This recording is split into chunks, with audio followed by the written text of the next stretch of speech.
Nice one. All right. So yeah, I'll just be giving a kind of brief introduction to how we use PRo3D to extract quantitative geological information from these 3D representations or reconstructions of images of these rock outcrops. Yeah, Sanjeev have already introduced everyone. Steve Banham has also given me quite a lot of help in preparing materials for this. So let's go in. So basically, we're just going to exhibit kind of end-to-end, or the basics of an end-to-end workflow of analysing one of these outcrops, or digital outcrop models, we will call them, because they use quite a lot in terrestrial geology as well. So, and yeah, we'll just show some examples of tool implementations at the same time. The whole point of this is basically to highlight the distribution of rocks which are of different composition, texture and geometry with relation to each other. I'll show you what I mean more clearly with images in a bit, but this basically gives us information about the conditions in which that layer or rock type was formed. Is it in a river or a lake or a desert, or was it a volcanic rock that was erupted from a volcano, or so on and so forth.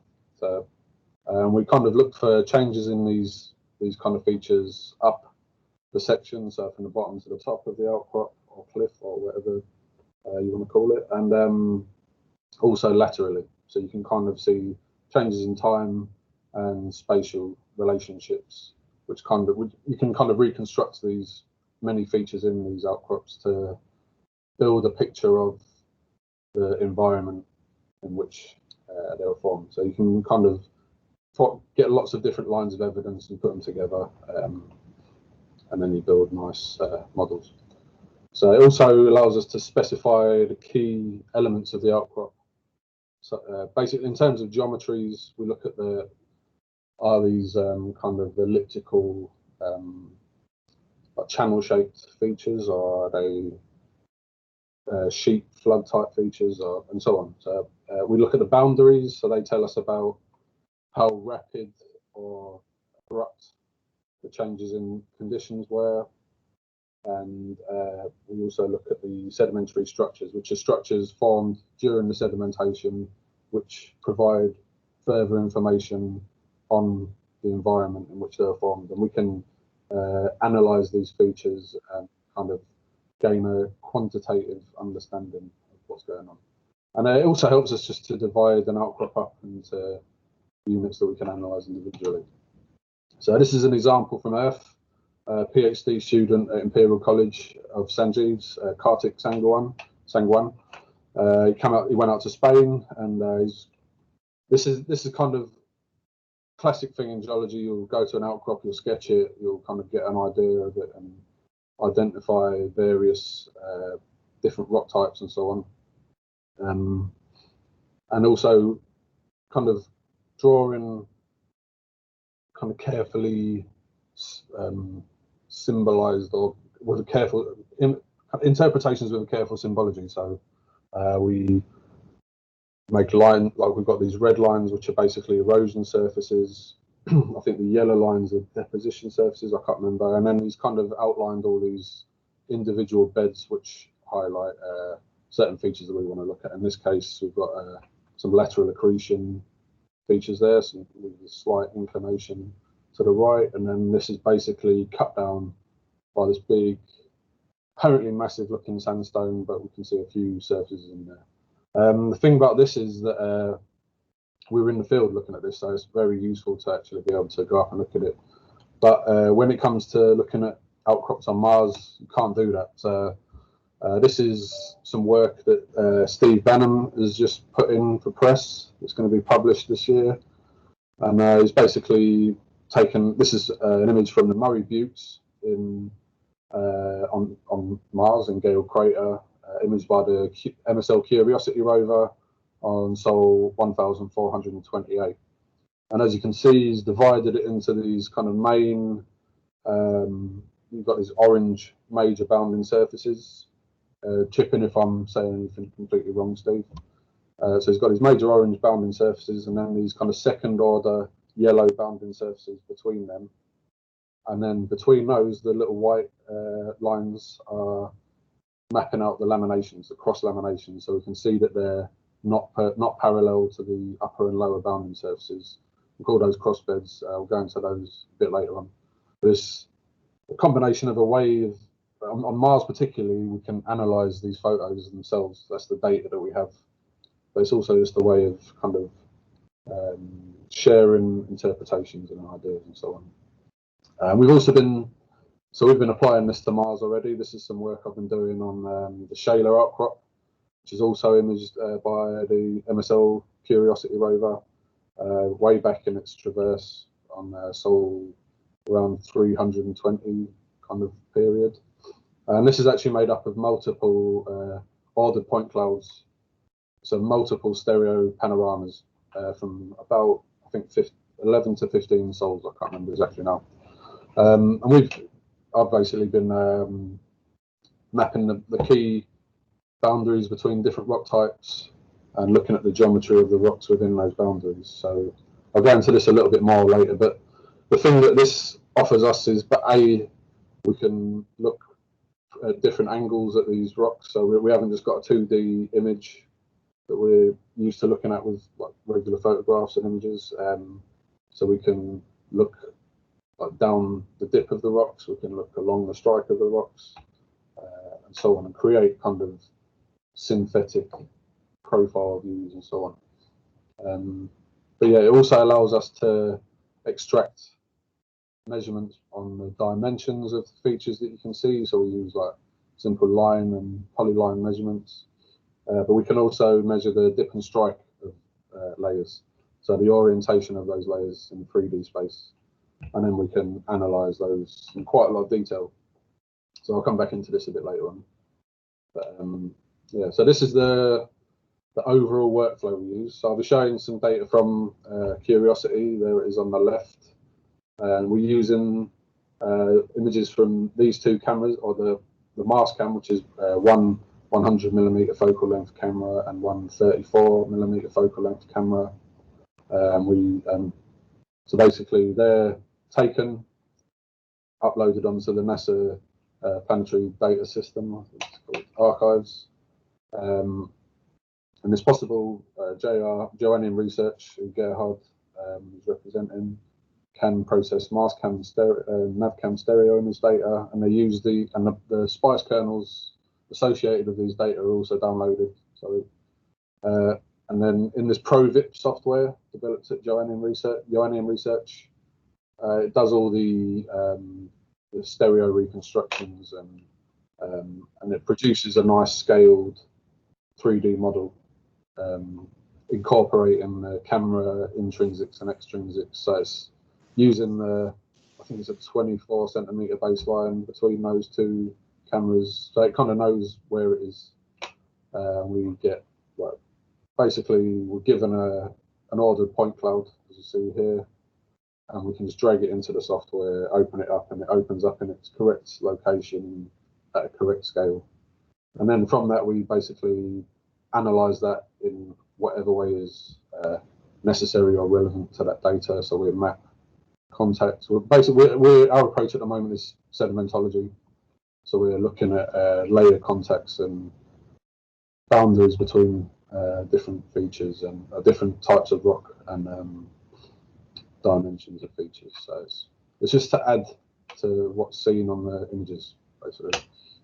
But then we can do some more advanced analysis techniques. So we can look at 3D dimensions, and we can look at we can reconstruct what directions the medium that was depositing or transporting much of these sediments was moving. And then all this builds up, and we kind of use it to develop a paleo-environmental model. So I'll get into the 3Ds, into the PRo3D stuff in a minute. We've got this kind of basic outcrop analysis workflow, which we'll be working through in this. So there's four or five key stages. I'm just going to keep 4 in this. So we do like an initial outcrop exploration, which is the same if you were out in the field or if you were a geologist looking at rocks on Earth. You'd be walking around, kind of getting your face closer, looking from further back, squinting your eyes a little bit, looking at things from different angles and thinking about it, and measuring the dimensions and stuff like that. So doing the basic kind of initial comprehension of what you're seeing. And then we go into a stage 2 where it's mapping, characterization, kind of an overall understanding of what we're seeing. Then we get into the kind of more detailed sedimentary structure interpretation and analysis. And then we can start to graphically represent these features using rose diagrams, as I showed on the Shaler. So we can, sorry. So this is a rose diagram here, down on the, like these green, or the circular diagram with these petals coming out. And that shows you the direction of dip. And we also can use Stereonets, which these are the poles to the planes. So they give us the 3D characteristics. So I'll go into the workflow first. I'll just show these two resources. We've got this a map of the Curiosity traverses on the internet. I've put a link to it in this on this slide, but I'll put a link in the chat later on. So this is like those of you who used MMGIS for the mapping project, it's basically MMGIS, and it's got the whole traverse. It's just useful for basically knowing where you are. So I've got to find, I did have it worked out some times ago. But sorry about this. There we go. So I'm going to show you some data from this location here. I'll just full screen this. So we've got this kind of light-toned, smoother, less rugged looking material here, heavily fractured, and then this kind of more rugged looking, apparently you can kind of see some layers and so on maybe in there. So we're taking it from this position here. The rover arrived here on Sol 1274 and took the image looking south at this outcrop here on Sol 1275. And then prior to doing this, I asked Steve Banham so I sent the panorama of the OPC, or the digital outcrop model that we'll be talking through, to Steve Banham, and he very kindly interpreted it like the 2D. So this is kind of, if you were working on, say, using PRo3D on ExoMars operations, it's unlikely you do the initial interpretation on that, because you don't have the same resolution. This is the M100 view, so we've got a smaller field of view and more pixels, basically in the picture, and it's just quicker to do. It's all on a flat plane, and you can skim through it and label things. So it's basically, this is like what you want to do with the image, and is mapped out the boundaries. We've got this kind of smooth, relatively smooth looking buff coloured rock, or buff to grey coloured rock, cut by these really nice vein systems down here. We've got some layering in it down here. This looks quite crude but very thin. Just zoom into it a bit. So yeah, really nice data. Very thinly layered, which otherwise would be called laminations, less than 1 centimetre thick. So this is a characteristic of a mudstone, and it's basically the Murray formation that's quite well documented at the moment. And then we've got this red line here, which shows us the boundary between this smooth rock where we can't see any grains in it. I don't think in the Marley, like in the micro imaging, the Marley, the hand lens imager, sorry, I don't think you can see any grains in it, so that's interpreted as a mudstone. But in these layers here above the red line, you can see they're very distinctively different, similar to what I showed you with the Steve's in paper. So we've got these bounding surfaces here that's sub-parallel, and then in between these we have inclined thin layers or laminations, and these are cross beds. So I basically, you give me this, and then we'll try and transfer this interpretation to a 3D model. So I'll get onto that now. So this is PRo3D. I've just opened it by downloading it, going into the folder, double clicking on the PRo3D .viewer application or .exe file, and that opens it up. So what I'm going to do first is import the OPC that we'll be using. That is in this folder here, job 1275, so sol 1275, MCAM number or other identifier 5976. So straightforward as that. So yeah, so this is the initial stages. So we have to just double check a few things. Here we've got the coordinate system, kind of, what do you call it? It's like it's a coordinate system identifier. So we've got a red line showing where north is, blue line showing where up is, and a green line showing where east is. And you can change that the size of those lines there. Just you might want to use that as a scale bar, or you might want to turn it off. So when you've got, so we have these drop down lists here, and these are basically saying what digitization mode you're going into. So we're going to get out of Pick Explorer Center for the moment, because that's useful when you want to check coordinate systems and check that you're looking at things in the right manner, but we don't need it for now. So we can see so a few little steps just to tidy things up. We can see these areas where there's kind of stretched triangles. So I'll show you what the surface looks like. I think Tom went into this a bit in his talk. By the way, anyone who's unclear on anything or has any questions, just chip in. So yeah, Tom went into this. If I just got it on a fill thing at the moment.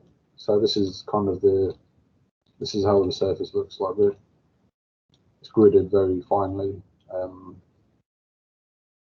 And yeah, but over here, where you've got occluded areas, basically, you've got these stretched triangles, and it doesn't really matter too much, but I like to get rid of them. So we've got this feature called the triangle filter.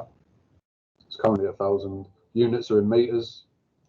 I already checked this, so I don't usually just guess. I'd put it down to I'll do that. Put it down to 1. It won't be much different. So we start to lose some of the larger. Sometimes, yeah, the navigation goes a bit crazy. So we lost some of the larger triangles, but I still want to tidy it up a bit more. So I'll put it down to about 1.5, 15 centimeters. So we've got no triangles with sides longer than 15 centimeters visible in that. And it just basically tidies it. So Rob, if I may briefly step in here, maybe somebody is asking themselves how this grid is generated. It comes from the spherical representation that we are working in the OPC. So we generate a point cloud that is ordered in a sphere around the center between the two cameras. So we have an angular resolution as this being the same. I think it's 0.04 degrees in this example, but it may vary. For Mastcam Z, for instance, it will vary with the zoom factor. And this ensures that we have a regular structure, and still those large triangles may occur because we have different distances within the grid, of course. Mm-hmm. Thank you. Yeah, so well, as you say, and we can get kind of increases in error as you go out and so on, but nothing we can do about that. Okay, so we've kind of got rid of some of these streaky bits. It depends what I've got a big computer from work, so I can get away with putting the quality right up to the maximum. The quality is basically describing the so it's made out of levels of detail. So I think Tom showed that in the last demo. So you can set it so when you're zoomed out, it's not showing all the sub-millimeter or millimeter scale detail. But and that usually saves on processing power and so on. But in this case, it doesn't matter. So you can. But it's just worth knowing. Sometimes it helps. You can see more of the digital, like the OPC, in one place. So let's go through. Still, before we start, there's these two navigation options: free fly, which I generally prefer to use, where you hold. I'm holding the middle, pressing the middle mouse button at the moment. You can kind of strafe and pan and so on, move in a kind of in one plane. There's right mouse button zooms in and out. The left mouse button rotates about the point that you're on. The other one, so we'll go to Pick Explore Center here. So the other viewpoint is the arc ball viewpoint. So just activated that by clicking Explore, Pick Explore Center, and then to pick everything on. So when we're just navigating around the OPC, we just use the mouse on its own with no other input. But when we want to interact with the surface or the model, we hold down Control. So I held down Control there and clicked on the point where I want to put the Explore Center, and that's basically where the fulcrum or whatever, the pivoting point of the model. This has uses for certain situations where it's a matter of preference as well, but personally I prefer not to use it. As you can see, it's a bit awkward, but it's really good for rotating the view to different. So say if you've got like a cliff of inclined beds, you can rotate the view so they're not inclined anymore. It's just a nice, simple way of viewing things. I'll get out of it. Back into free fly. So basically we're in this exploration stage. Well, I showed all these features of the rocks in the 2D image. This is our layering. So as you can see, it's very thin. We've got. I'll just show the coordinate system. We will measure this stuff, but not yet. So I'll just show. There's a meter scale. So these are really thin layers. Let's go through there. Show you that. This is the kind of thing. So I'll be going around here. Like, oh yeah, there's some layers there. Sorry. Page up and page down changes the navigation sensitivity. So I'm just reducing that sensitivity now, so I stop jumping all over the place. Okay. So yeah, I'll make a bookmark here. Let's get rid of this coordinate system. So I'll go into the bookmarks. I think I want to create a group of bookmarks. So you press this click. This applies to annotations and groups. When you've got these, I'll go into it in more detail in the annotations, but you click just this plus sign that creates a new group. You can rename the group when it's set as active. So this white circle is filled, and I'll call it bookmark.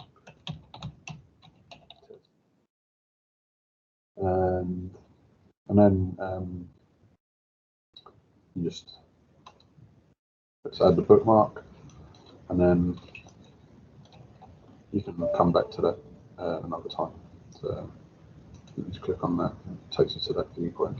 So I'd go around. This is the first thing I do is I go around and kind of look at it and make all these bookmarks and probably get a few screenshots and just kind of get an idea of what is where. You can also, so I'll start the annotations now. So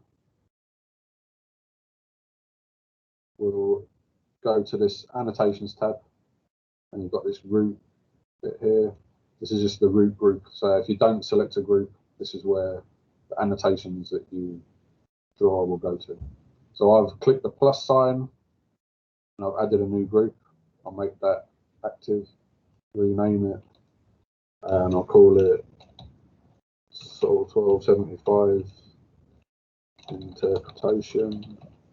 And this is my overall group for the interpretation. And within this, I'll have like a hierarchy of elements. So the first one of those I'll put in is going to be labels. So this is just for my own kind of personal, or just to kind of show what's where, as well as the bookmarks.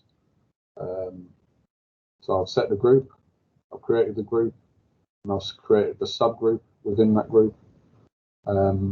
This is the reason we do this is for making it kind of simple to navigate, turn on and off big groups of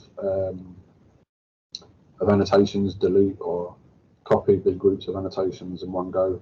And also we can export the data and analyze that in, I use Excel, but you might use something more, something better, but you can use that stuff to organize the data, and it makes it a lot easier to, you can analyze large amounts of data, basically, lots of measurements, hundreds of dips and strikes or thickness measurements and so on. So I'll just create that. So I'll go set the group active. So this is the group I'm going to be drawing my features in. And I'll go to this drop down list up here and select draw annotation.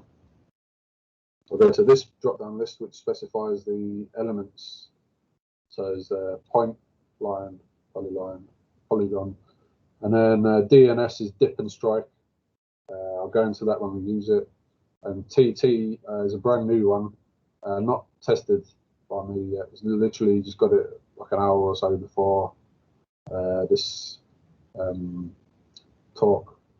So I'll describe what it does, but I don't think I'll show an example of it, but it's a really useful tool. So anyway, I'll go to point, and I want to, let's say I want to draw people's attention to a fracture, or I want to know where it is. So it just puts a point there. But the useful thing about this is that you can label it, and it shows, you can just really visualize where things are. So I want to label it. So I've drawn it. I want to select it in this table of contents style list. So at the moment, the way to select a feature is by either going into this table of contents and clicking the cube that's next to the feature name. That's if you just want to go through and select what's in the list. We can actually select them in the viewer as well, and I'll show that, but not with a point because it's too fiddly. I'll show it in a second with a line. So I want to call that the pane intersection, and we still need to fix the visibility of it a little bit, but it's there. You can export that, and it's the idea of this has always been to have everything based around all these simple elements. So you can, as long as you can do something with a point, a line, or a polyline, or polygon, you should be able to do that in this. So yeah, we'll just do the one of those for now. You might also, this first stage, so we've shown the scale. So this is this kind of scarp here is about maybe a metre or so high, but that's just a guess. We want to understand the dimensions of this outcrop. So I'm going to choose a line. I'm going to choose for now a linear projection of that line. So in this case, the line projects from like the shortest distance between the 2 points. And I'm going to make it white. Then I'll make it thick. So this is the weight of the line here. So just a simple, how big is it into the view? So we forgot to do something there. So I'll show you how to delete a feature. So I should have done that in a separate group. So in the same, so we delete the feature by selecting it in the table of contents like that. This gives me an opportunity to show the pick annotation feature.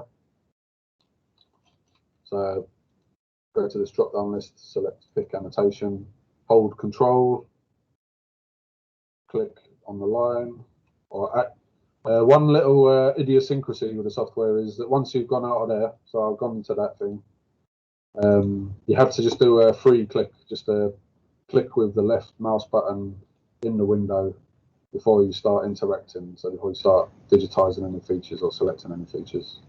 So now I just hold Control and click on it, and it selects it in the scene. We can actually select multiple features now. I've been working on the sole selection thing. That's why I didn't choose the project selected.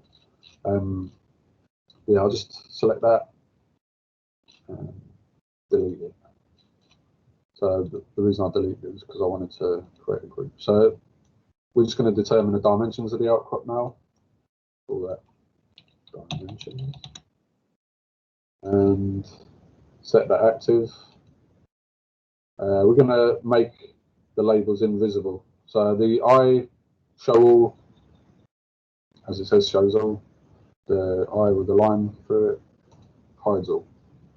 You can do that individually as well, but it's useful to say. This bookmark or the filled bookmark style thing selects all the features in the group, and this deselects all the features in the group. So really good time saving tools there. So I'll just quickly do this dimension measurement. So in this case, we just want to know what that distance is. So I've drawn that line, and we'll go to the line, select it in whatever manner you fancy, and then we go to this properties tab here. Right, this is the wrong one, but that's just, we can show some text or whatever. I meant to say measurements tab. So the measurements tab gives us the properties of this line.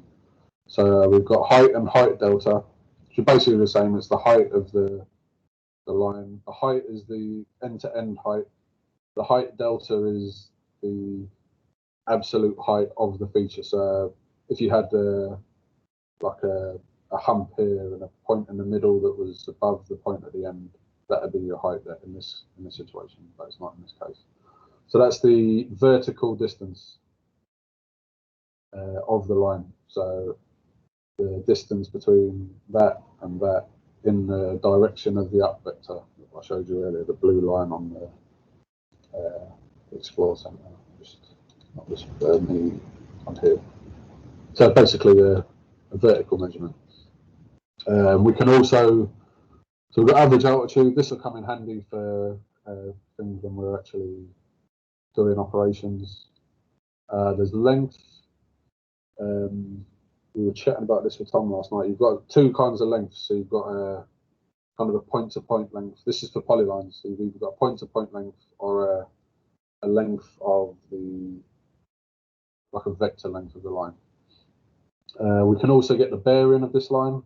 So we're looking kind of southeast at the moment, down to 140 degrees. So that's that angle there. I hope you can see my cursor. And we also get the slope of the line. So that's dipping 14 degrees.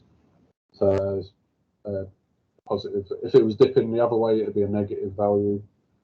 I think Tom would have to clarify with that. But it's basically, we've got the bearing and we've got the slope of the line, and then we've got the vertical distance. We've got the horizontal distance. So that's like the distance if you were looking down. So you can just get from one line, you can get quite a few useful bits of information. Okay, so and then you can just do that for, you can label it, you can say, so that's what, how long, 10 meters long, so I might say 10 meters done, and then that labels it. It's up to you. You might want to do it across, you might want to do it across the outcrop like that. Read the information. There's the height. It's not. That's quite flat. That one. That's 7.5. By 7.6 meters. So that's that for that feature there. I'll just show you the effects of the sky. So that if you want to kind of visualize the topographic expression of this outcrop, just draw a line with the sky projection specified. Let's do it.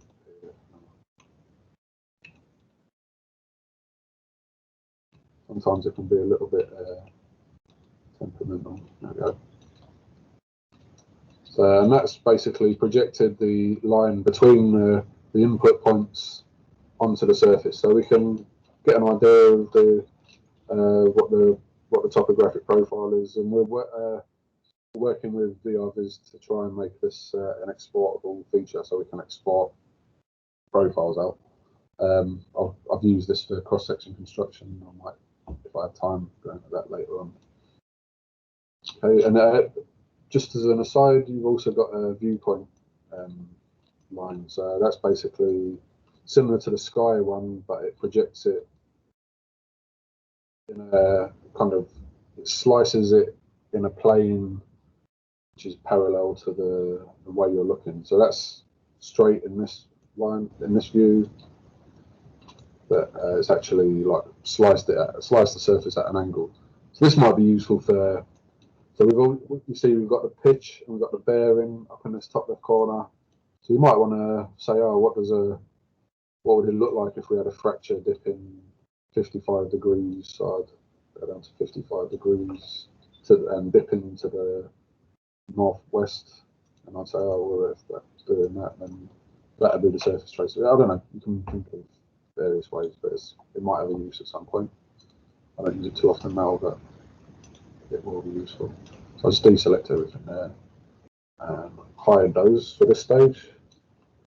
So that's the first stage of things done. Just check if I've got a slide. So yeah, we'll go into the next bit, which is basically dividing the outcrop into its individual units. So for that, we'll start off with this major boundary here, but that's like a complete change in morphology and therefore conditions. So I'll add a group, activate it, rename, name, bound.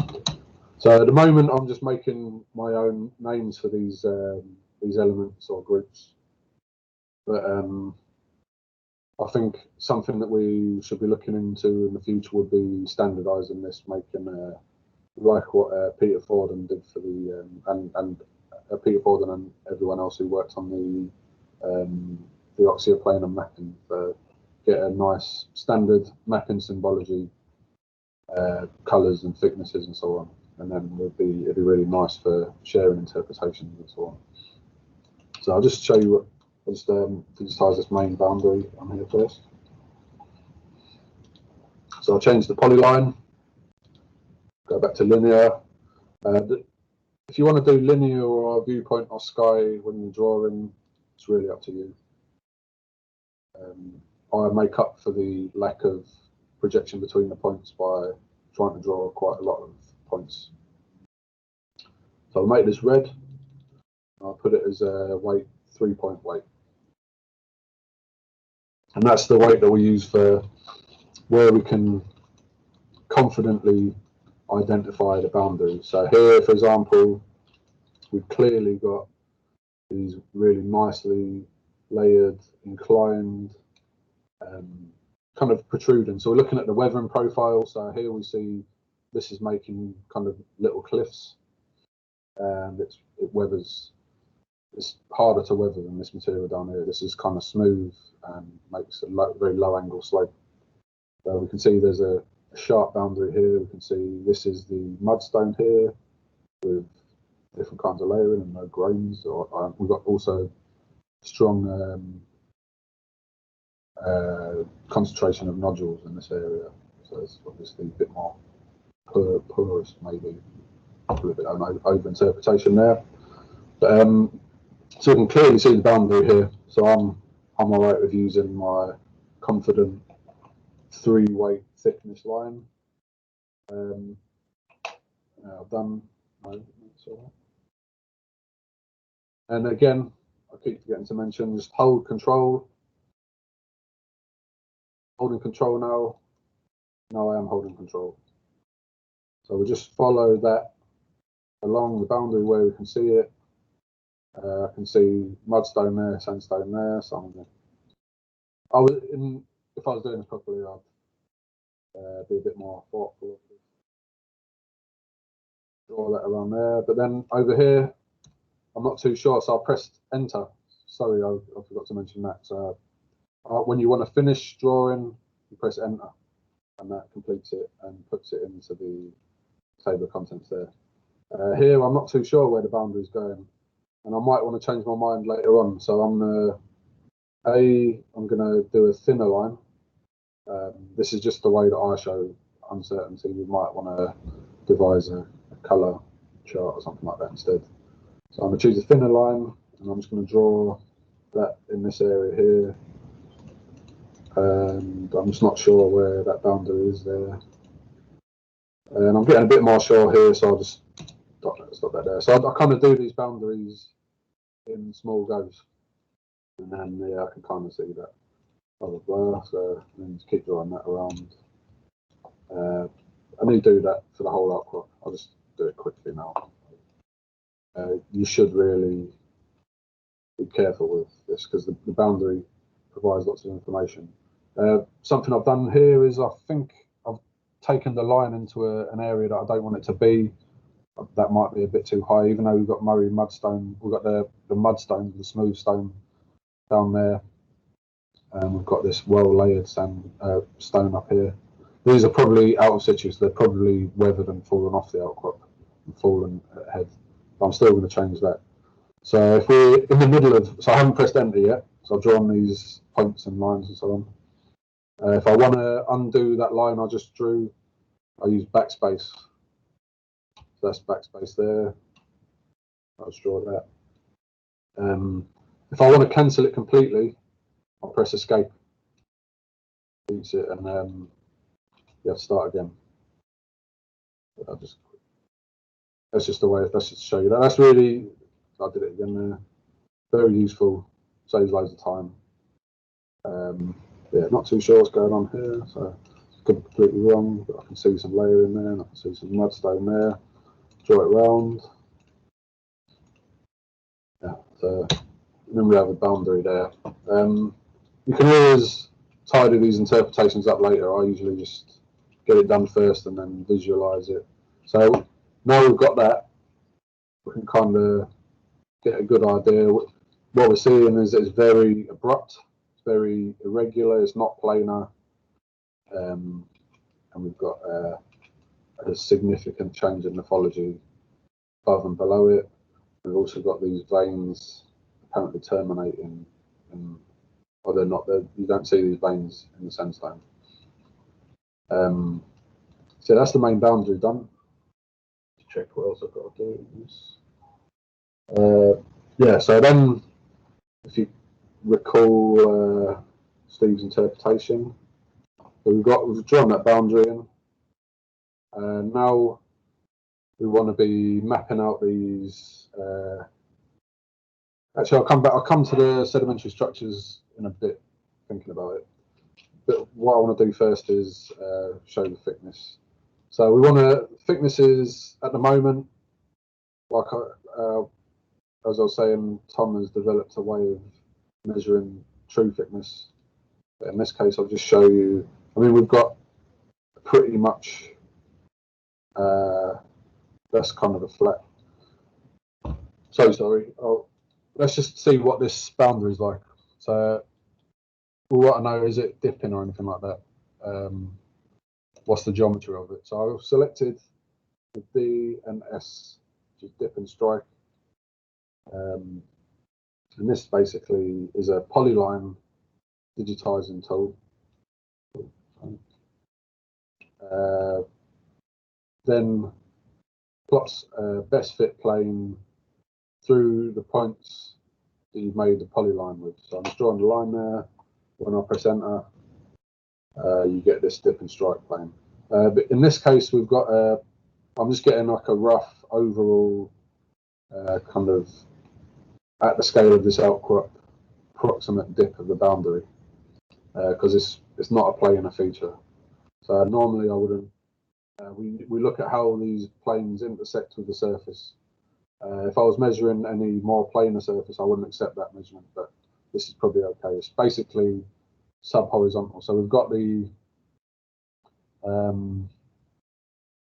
dip and strike plane. It's coloured by the dip magnitude. So I think I've got some slides on all this.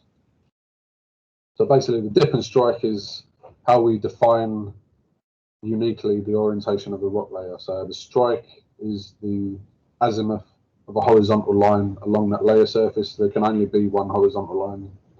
And then the dip azimuth is 90 degrees to that in the direction of dip. And the dip magnitude is the inclination relative to the horizontal of that maximum dip direction. So you've got the horizontal line, the strike is always at 90 degrees to the dip, the maximum dip. And this is just a really common measurement in geology. And basically, Tom and colleagues have developed this technique in Pro3D, which, so say this is a 2D representation. This is in Pro3D, it's done in 3D. But if you imagine these points here are the points that make up the polyline. Pro3D uses a total least squares regression to fit this best fit plane. This is mostly because it doesn't matter too much. So this is an ordinary least squares regression where there's we use the residuals in the y direction, whereas in this one we use residuals normal to the or 90 degrees to the best fit line.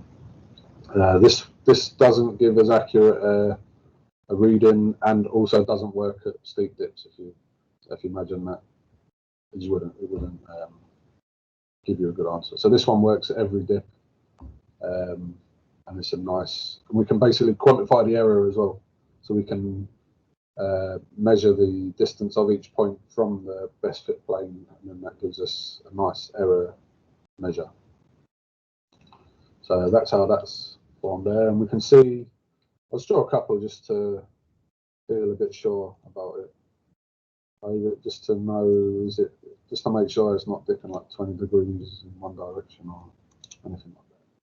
But no, it's basically blue discs, which means it's quite shallow. We've got the dip and strike color legend and the dip and strike in here. So I'm going to select the measurement I just took and go down to this dip and strike tab. This doesn't really, the measurements tab doesn't really matter much for the dip and strike lines, and it also doesn't matter really what order. Like I could probably like draw one like starting over there and keep going. It's just using the points. The line itself doesn't matter too much. So we've got here a legend. So we'll just click that on, and that shows us this color bar of the dip and strike values, and we can set the maximum. There's not likely to be anything dipping up to 45 degrees here, so put a maximum of 20 and an interval of 1 just to get a nice intervals and so on. And we can open this dip and strike tab, and we can read the dip magnitude from the dipping angle row. This is nearly 7 degrees, and it's dipping to the north-northwest. So there's the bearing relative to north, and the strike if you want it. I usually just take the dip and the dip azimuth, or the dipping orientation. So that's, I mean, if we were on Earth doing geological, or if I don't know what Sanjay and Steve would say, but for me, the dip below 10 degrees is basically horizontal. So I'm going to measure the apparent thickness. So I'm comfortable that that's not a very steep dip, basically. So I'm gonna I want to know how thick these two, or what thickness of these two units we've got preserved in this outcrop. So I'll take the line tool there, click in the window without anything, just with the left button. I'll take a few measurements. The line linear, and I want to make it a different color. I forgot to make all the groups, I'm sorry. But just keep remembering to make groups. You can move features between groups. I'll show you that shortly. I'll just call this group apparent thickness. Set that active, draw a line. Like one of the lower parts of the mudstone. Right, so this is apparent, so it's not geometrically correct. It's just the visible thickness. So I'll draw on a point from the lowest point of the mudstone to the boundary between the mudstone and the sandstone, and there it is there. And I want to read that off. That's let's say 1.4 meters thick, 1.35, 1.4 meters thick. We can get a few measurements if you like. Do that as many times as you want. And you don't necessarily have to be like writing things down as you go, because we can just export it.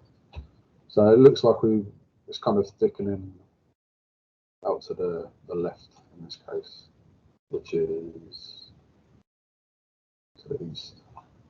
But that's only apparent in this outcrop. Don't make too many assumptions or interpretations from just one outcrop model.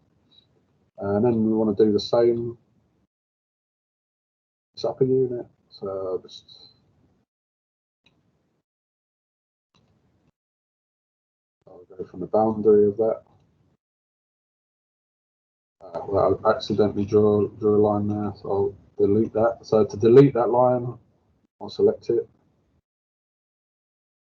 I will deselect the dip and strike thing that I left there. So I'll select that. Just make sure it's selected. Go down to actions. Move. Just as a note, if I wanted to move that to another group, let's say I want to move this line to labels now, I'll do that. I'll select the line. I'll activate the labels group. Then I'll select the line. I'll select it again, and then I'll go down to this actions tab, and I will move selection. So that has now moved that line to that group.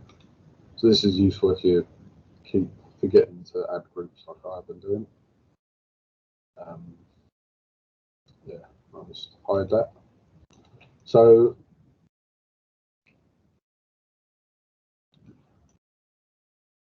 point. All right, it's not connecting there. There we go. Have to select it. The best. I'm not too sure what the difference between these two selection things is, but I think one's just the highlight. So you click on a name, it just highlights it. But if you want to actually interact, you've got to select the cube on the left. And you can also just by clicking on that, you can do multiple selections and deselections. I'll just do that again. Select that, and I want to know the vertical distance there, 2.8 meters, and we'll just do a few of those and so on.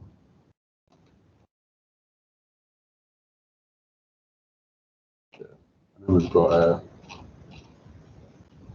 values for both units. I would actually, if I was doing that more thoughtfully, I'd create a group, lower unit thickness, and then I'll put those ones in there, and then I'll do the same. So this is just just keeps things organized, and then you can just export it in one go and keep going. So yeah, so that's the thickness measurements. I'll show you a quick video of. Rob, would you like to should we take a short break? Do you want to show this video and then we take a 5-minute break and then resume, because you've been going for an hour now? Yeah, I didn't realise that. Time flies, doesn't it? Yeah, I'll just show this video. Okay, yeah, so we'll just get everybody to have a little rest break and then we'll resume in 5 minutes. All right, nice one. So this is something that Tom did pretty much over the weekend. Something I've been asking for years. Basically, a true thickness measurement where you correct that apparent thickness that I measured before for the dip of the boundaries, or particularly the lower boundary. So that just you take the line measurement, but you add the dip angle. So that's describing the the dip, and then it uses some trigonometry to give us a corrected true thickness.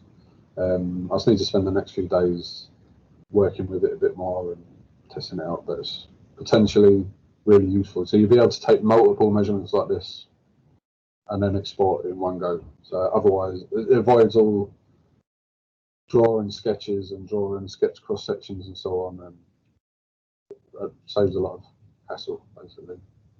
Yeah, so yeah, the true thickness tool will be coming in very soon, and that'll be really useful for measuring overall unit thicknesses, basically kind of directed measurements, just a more controllable way of measuring things. So if we go back to Steve's interpretation, we had these bounding surfaces in yellow, which show the bases and upper surfaces of these cross bed sets. So I'll show a few slides about how these form in a second. I'll just show. So I'll hide this first.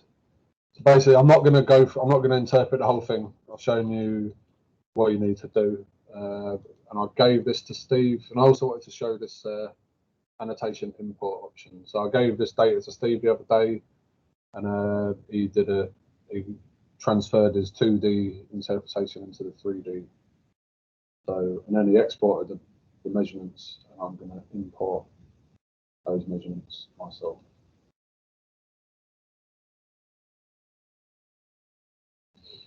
Which one was it?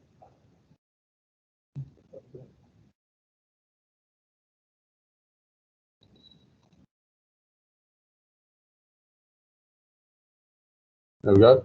So I just hired all the stuff I did, minimize that. So this is Steve's interpretation here. He's got his bounding surfaces got in a group. So that's the red, that's the yellow lines there. So that's the bounding surfaces of these cross beds. Got the laminations. Zoom in a bit because we can't really see them at such distance. Oh, sorry. Yeah. Okay, so I'll zoom in and then click it on and off. So we've got, there's some nice examples down here. So you can see these laminations. So he's just drawn the lines on them just to highlight what's happening where. Let's click it back on again. So you've got these basal bounding surfaces where these laminations tend to terminate, and it's not parallel to the laminations above it. And then you've got an upper bounding surface. That looks like one there in this case. I'll just show a few slides about. So these are kind of the main features that we look at the moment. So, or like these are how crossbeds are formed. This is a dune migrating. This is in an Aeolian environment, or a desert, sorry, and the wind's going from left to right, and it basically forms this dune that we're seeing in profile now, and moves material ahead of it and erodes it, material behind it, and we kind of, as it moves, you get these stacked inclined layers, and the inclined layers dip in the direction of the transport, so we can reconstruct. This is really useful for knowing where material that's been eroded and deposited came from. And this is an example of some trough crossbedding in 3D. So it looks different in different planes. You'll sometimes have more kind of planar sets here, and that's a view cut. That plane is parallel to the flow direction, and when the face is perpendicular to the direction, and we have these three-dimensional dunes, we get trough crossbedding. The three-dimensionality of it depends on the flow conditions, and I think the actual geology of features, the more detailed geology, we'll be going into in a separate course style thing that's part of the geology working group. But there's some nice examples from Earth. This is in the Proterozoic, I think, Torridonian sandstone in Scotland. It's an ancient river system. We've got these big, thick crossbed sets down here. There's a bag for scale, and that's courtesy of Will McMahon, who was at Cambridge last I had. And this is a view of the trough crossbeds like we saw in this view here. So the first one was more like these, and this is more. This is looking into the axis of the flow. Because of this, the dip direction. So as we can see in these troughs, there's very variable dip directions. So it's not. So we need more than just the laminations. But if that's all we've got, that'll do. So I'll just show that in here. So usually when we're analysing these Palaeoflow features, first thing, we want several elements of this. We want to know the thickness of that cross set. So you should use the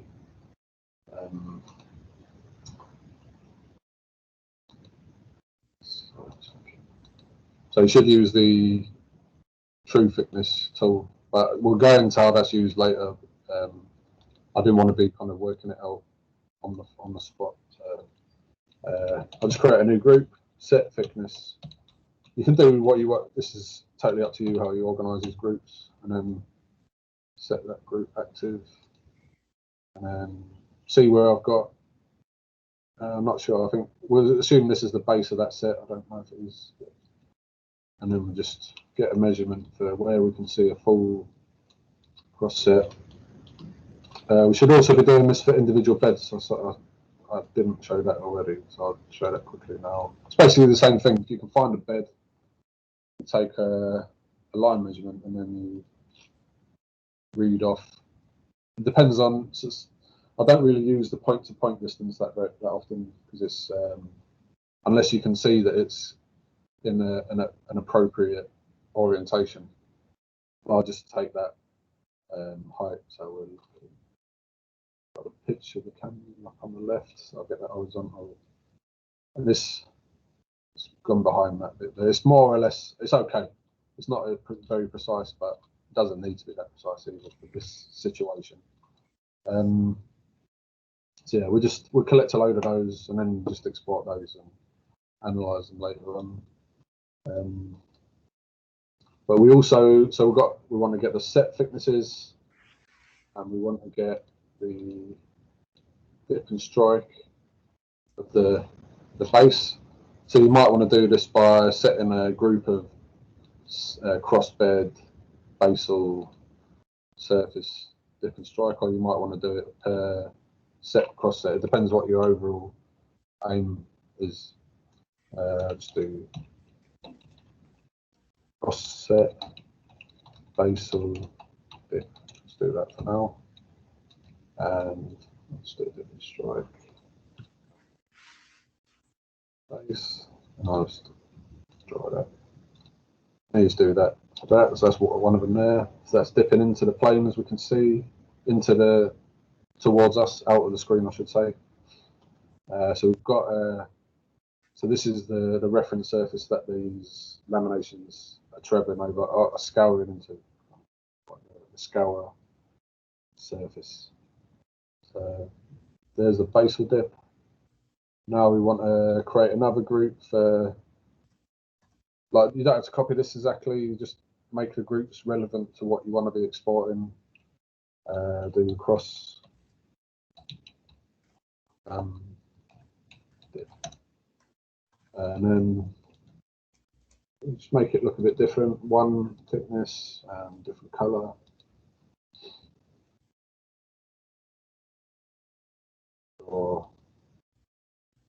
So when we're measuring the dip and strike, the whole point of this is that we want to see the intersection or the contact between the layers, and we want to see it in 3D with sufficient depth into the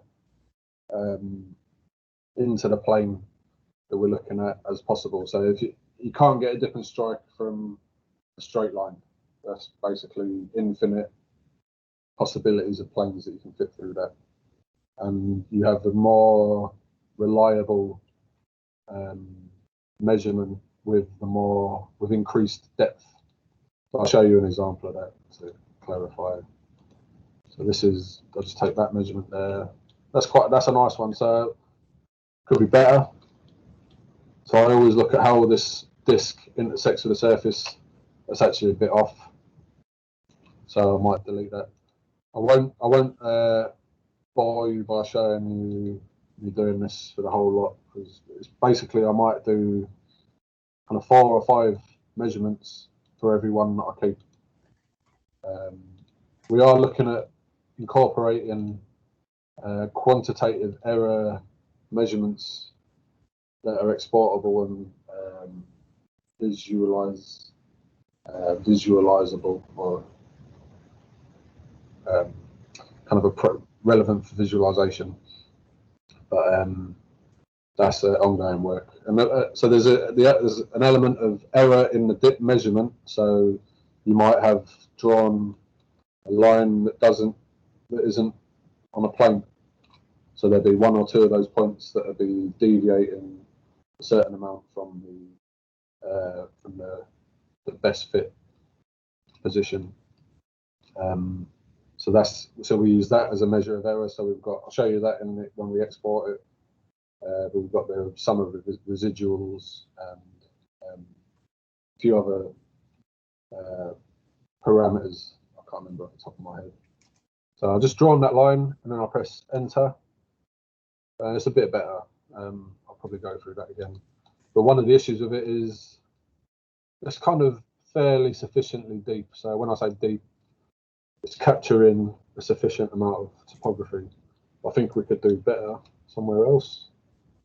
So for example, this lamination here is nicely preserved, and we've got a good 3-dimensional preservation of it. So I'll draw along that line. In this case, I'll probably stop there, to be honest, because I can't continue that round. Start again. I pressed escape while I was drawing that, and then I pressed escape to cancel it. Now I'm going to hold control and start clicking along that contact. Be careful as you can. But yeah, it's a really nice value there, so we can see the plane intersects on the contact. So I'd keep that moving. That's a good one.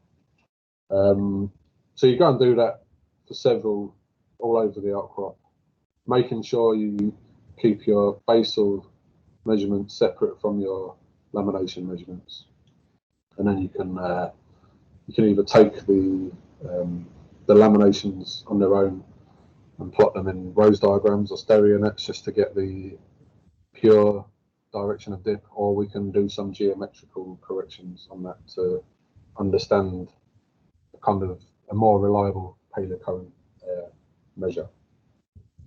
There are several other approaches for this. Like we might want to, so like I was saying, this doesn't necessarily give us a very totally reliable measure of dip of paleocurrent, but in this case over here where we've got 2 pokes, we've got one trough intersecting with another, and where we've got these 2 limbs, I'd make a group over here, and I'd collect as many dip and strike measurements as I can. It's probably not going to look great, so and then I'll do the same over here, and then I'd plot those 2 in a Stereonet, and I'd look for the intersection between them, and that'd give us the truer paleocurrent direction. But I don't know. Do you want me to go into that in more detail, or shall I move on to? I think it's probably more relevant to like an actual geology course. But basically, as you can see, so we've got lots of troughs. So we've got this cross laminations where it's dipping to the right over here, and you follow that along, and then it's dipping to the left. So we're kind of, the paleocurrent on its own won't give us the true paleo migration. We may be looking kind of in plane, but we have to measure the geometries of the features to know more reliably. But this is usually a really nice paleocurrent Palaeoflow indicator. So you generally expect it to be down the axis of the trough. Okay. So I'll show you. I've got a data set from Shayla I showed earlier where we've done that more in detail. So I'll show you the results from that in a bit. We might also want to do some fracture analyses. It's basically going to be the same thing. Draw another group, collapse that group, collapse that like that. I want to deselect that. For some reason I've got to select it all and then deselect it. I'll collapse that. And maybe I want to draw the outlines of the veins just to map them out. So we also get from the lines that I think I showed, we get a bearing value. So if you don't have a planar feature and you've just got lines, lineations, intersections, and so on, you can just draw a line and you can get the orientation of that line. Basically, I'll draw. Select a different color. Really not, but it's not one I'd use normally. But for that, press escape. I forgot to make it thicker, linear, and then just I don't know. You might want to outline. I won't do the whole thing. And then you just keep drawing that. So sorry, I've done a different. So it's easy to forget what you're doing. So I drew the wrong thing there. I'll delete that. That was a different strike measurement. I forgot to change that. Yeah, you get the picture. So draw out the geometry, and then you can kind of analyze. We've got this really thick fill here. Might want to see how thick that is.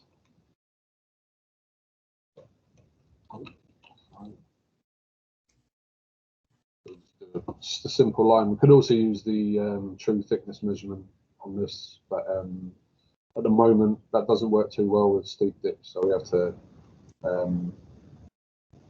play with that a little bit more.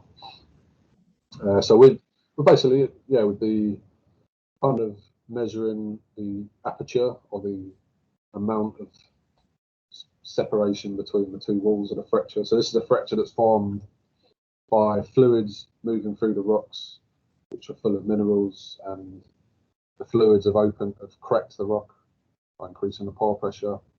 They've fractured in an orientation that represents the ambient stress field. That's why you need more analysis to say for sure, but there's no real common orientation here. But so the fluids have opened it, and then these white material, which in other places on the traverse has been found as calcium sulfate, similar to gypsum. But I don't know if that's been chem-cammed here. It's probably similar. But yeah, so I've got these precipitated materials in here, and we can look at we've got a really nice relay intersection there. We can basically, we can take stuff like the aperture and the length.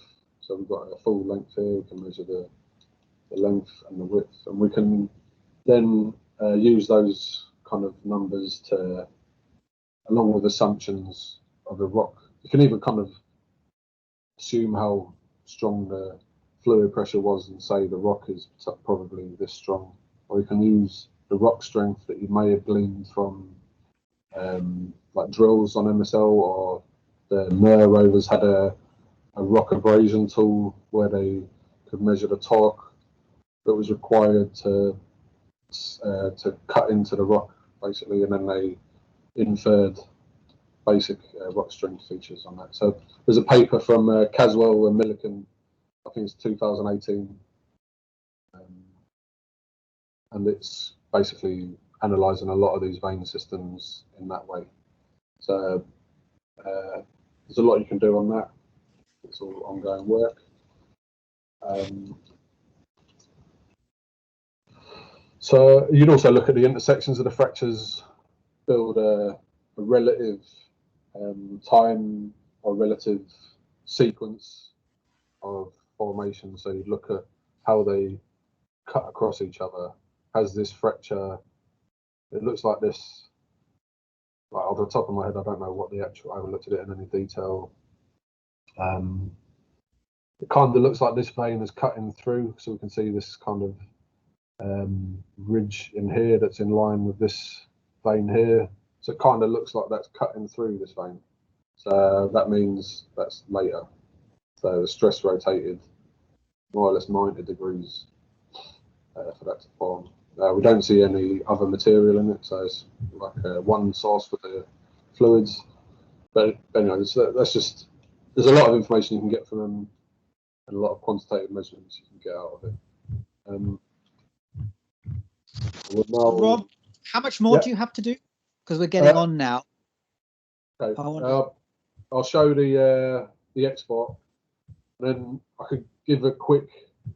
I'll just show you quickly the export feature. So do that. Maybe we can have some question and answer time, and you know, we can do, it might be helpful to actually have a follow up, but let people play with PRo3D, and then we have a follow up in a few weeks' time or something like that. Yeah, I think there's enough to. There's an hour and a half for me talking about one.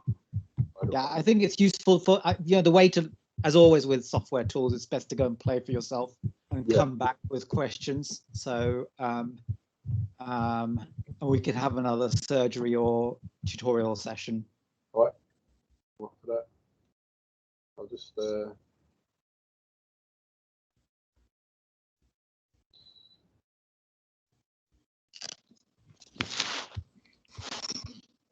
so this is the data that we've just drawn and exported. So you've got all the some identifier, I don't know what that is, but that's just an ID.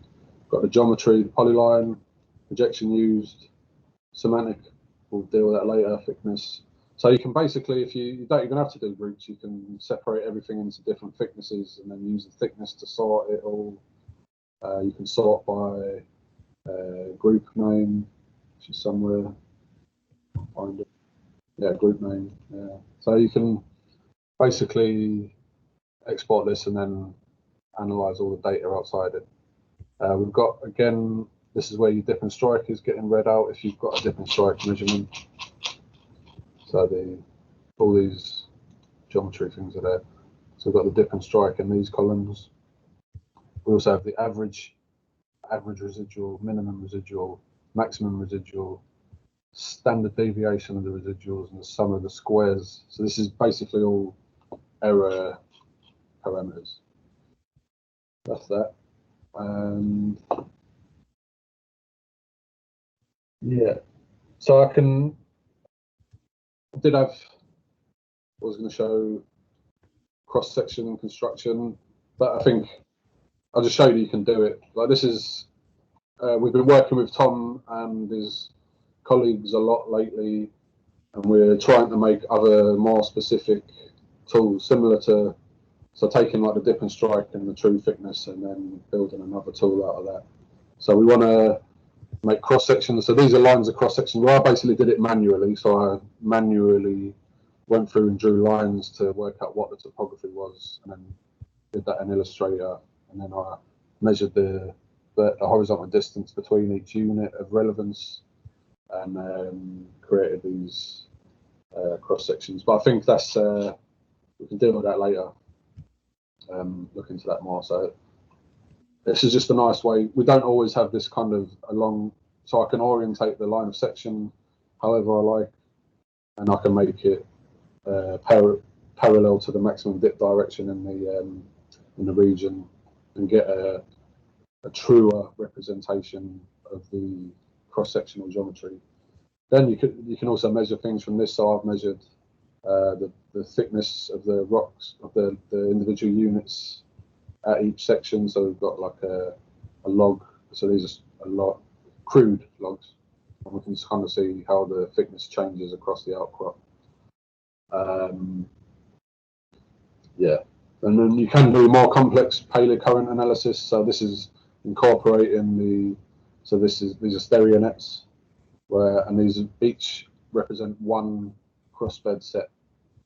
And here we've got the red great circle here that's showing us the dip and dip direction of the basal surface, or the mean vector of several measurements of the basal surface in that crossbed set. And the black line here is the mean vector of the paleocurrent laminations.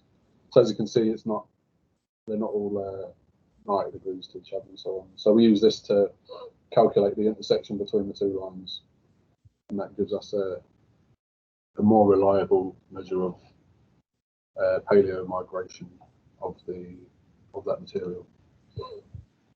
So I think, and this is a map of it, so it varies a lot in real life, but basically doing this correction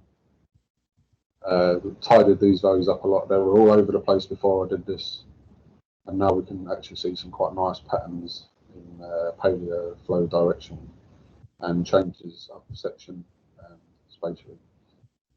But yeah, I think that's enough to keep everyone occupied for now.